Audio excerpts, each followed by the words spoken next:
Ay nako, wag ka nang bumili nito dahil napakadali lang gawin at mura lang talaga. Let me show you how. Sa isang bowl, maglagay ka ng glutinous rice flour. Paasuhin mo ha, katulad nito. Para ba libre pulbos na kapag ka ikaw ay nagko-content.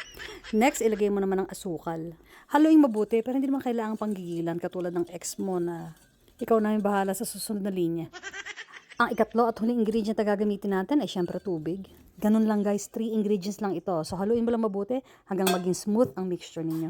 Next, i-grease natin mabuti ang ating pan. Pwedeng dalawang 6 inches o pwedeng isa lang para ma-thick ang gagawin ninyo or isang 9-inch pan or 8 inches. Bahala kayo. So bale, steam lang natin for about 1 hour ang ating mixture.